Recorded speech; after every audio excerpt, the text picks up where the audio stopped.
जमहूरियत एक तर्ज हुकूमत है कि जिसमें बंदों को गिना करते हैं, तौला नहीं करते। यह अल्लामा इकबाल का एक शेर है।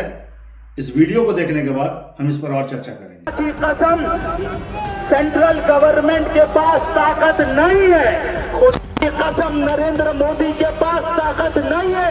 खुदा की कसम, लोकसभा और राज्यसभा के पास ताकत नहीं है। ताकत अगर है तो सिर्फ एक अल्लाह के पास है। अपना अकीदा दुरुस्त करो। अल्लाह जो चाहेगा वो होगा, जैसा चाहेगा वैसा होगा। कोई उसकी शरीयत में मुदाखलत नहीं कर सकता। आप लोगों ने इस मौलाना नदवी की ये तकरीर सुनी होगी जिसमें यह बंदा बोलता है कि मोदी के पास पावर नहीं है, लोकसभा के पास पावर नहीं है, राज्यसभा के पास पावर नहीं है। यह नदवी यह भूल गया है कि वह एक डेमोक्रेटिक कंट्री में रहता है और इस डेमोक्रेटिक कंट्री का जो कोर है वह लोकसभा राज्यसभा के पास है। हमारे रूल्स वहीं बनते हैं, हमारे रेगुलेशंस वहीं से डिक्लेयर किए जाते हैं। यदि किसी व्यक्ति का अपने देश के संसद में, पार्लियामेंट में अगर उसका विश्वास नहीं हो तो क्या वह व्यक्ति देश के लिए खतरनाक नहीं है? कितने सारे मौलानाओं ने, कितने सारे मुफ्तियों ने पास्ट में भी ये प्रयास किया जहां पर वह हमेशा यह कहते पाया गया कि यह पावर संसद के पास नहीं है, यह पावर लोकसभा के पास नहीं है, जिसके कारण एक बड़ा तबका मुस्लिमों का यह सोचने के लिए मजबूर हो गया है कि आज के समय में उनके साथ हर कदम पर अन्याय होता है, जबकि यह सच्चाई नहीं है। क्या सरकार ने जब घर बनाया तो सरकार यह पूछ के घर अलॉट कर रही है कि आपका धर्म क्या है? क्या सरकार ने जब पानी की व्यवस्था की, गैस की व्यवस्था की, बिजली की व्यवस्था की तो क्या किसी के धर्म को पूछकर उसने व्यवस्था की?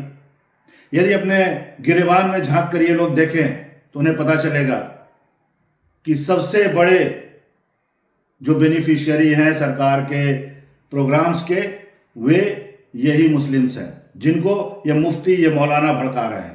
ये मुफ्ती बोलता है कि हमारा अप्रोच इस देश में सही नहीं रहा। इस वीडियो को सुनिए। इस मुल्क में हमारा अप्रोच गलत रहा, हमने गलत अप्रोच इख्तियार किया। हम ये कहते फिरते रहे कि हमारा वतन हमारे दीन से ज्यादा मुकद्दस है। हमने ये एतराफ किया कि सेक्युलर निजाम हमारे निजाम से ज्यादा मुकद्दस है। क्या फुला दरबार अगर शरीयत के खिलाफ हुक्म दे, क्या यह बोलता है कि हमारा अप्रोच इस देश में सही नहीं रहा। वह किसकी बात करना चाह रहा है? वह मुस्लिमों की बात करना चाह रहा है, वह इंडियंस की बात करना चाह रहा है, या वो इंडियन मुस्लिम्स की बात करना चाह रहा है? यह समझना बहुत ही आवश्यक है। तो किस देश में उनका अप्रोच अच्छा रहा है? किस देश में वो अच्छा कर रहे हैं? क्या वो अफगानिस्तान है जहां पर शरिया लॉ लगा हुआ है और जहां पर लोगों को खाने के लिए 2 वक्त की रोटियां नसीब नहीं होती?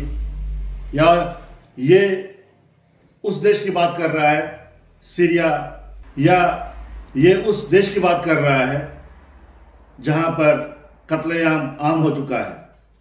सीरिया, ईरान, इराक, ऐसे जगहों पर क्या लोग सुरक्षित अपने आप को महसूस कर रहे हैं? किस देश में इनका अप्रोच अच्छा रहा है?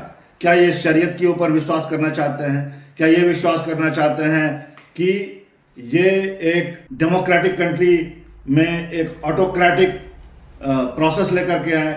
तो मेरा ये कहना है कि भाई साहब, आपने जो बताया कि इस देश में हमारा अप्रोच अच्छा नहीं रहा, यह बोल करके आप चुपचाप निकल गए। आपने यह नहीं बताया कि यह अप्रोच कौन से देश का फॉलो करना चाहते हैं।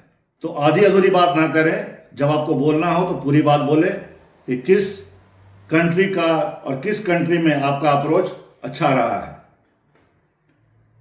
जब यह बंदा बोलता है कि पावर अल्लाह के पास है, मुझे एक शेर याद आता है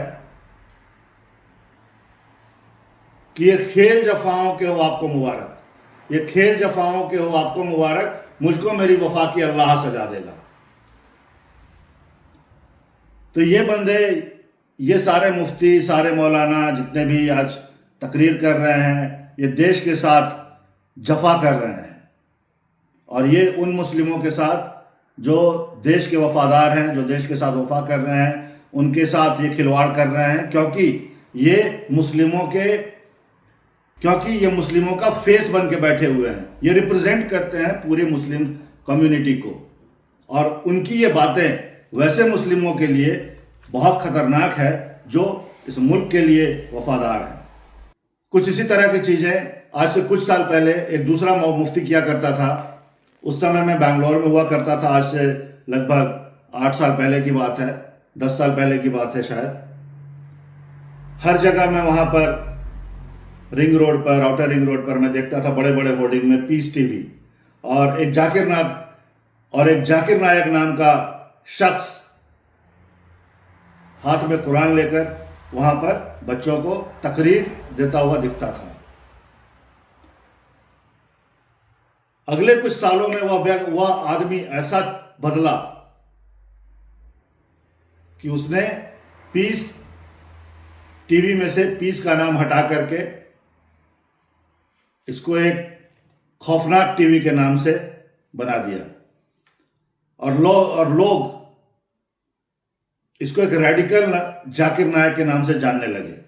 इसके ऊपर में इंडिया में बैन हो गया, बहुत सारे यूरोपियन कंट्रीज में बैन है, और अब यह सुनने को आ रहा है कि यह किसी मलेशिया में जाकर शायद अपने डेथ बेड पर है। खैर, जो भी इसकी असलियत हो, जो भी रियलिटी हो, ये नया मुफ्ती नदवी एक नया जाकिर नायक उभरा है, और इसको उभारने वाला जो सबसे बड़ा गुनाहगार है वह द लल्लन टॉप का सौरव, उसे आने वाली पीढ़ी कभी माफ नहीं करेगी। इस नदवी के फॉलोअर 3 लाख हुआ करते थे, लेकिन लल्लन टॉप के शो के बाद इसके फॉलोअर की संख्या बढ़कर 30 लाख हो गई है, 3 मिलियंस। अब आप ये समझिए, अब इस बंदे को कितने लोग फॉलो करते हैं। इस बंदे को YouTube पैसा देगा, ये बंदा जो चाहे बोल सकता है इसको फॉलो करने के लिए, इसको अपनी बात पहुंचाने के लिए। अब किसी ड्रामे की जरूरत नहीं है, यह मोबाइल में रिकॉर्ड करके अपनी बातें पहुंचा सकता है। तो सबसे बड़ा गुनाहगार इस समय यदि मैं किसी को मानता हूं, द लल्लन टॉप, उसने 2 मुसलमानों को एक जगह ला करके यह एक ऐसा प्रपंच रचा जिससे लग रहा था कि वह एक बहुत बड़ा डिबेट कर रहा है, लेकिन असलियत यह थी कि वह उस डिबेट में कोई भी जीत उस रेडिकल थॉट की ही होती। और जो हुआ, यह मुफ्ती उस शो के बाद सुपर हीरो बन गया है, और ये किसी भी प्रकार की बातें कर रहा है जो सही हो नहीं हो। आने वाले समय में हमारी नज़र लल्लन टॉप के ऊपर में, नदवी के ऊपर में बनी रहेगी, और हम आपको इस बात के साथ छोड़े जा रहे हैं कि आज फिर से बांग्लादेश में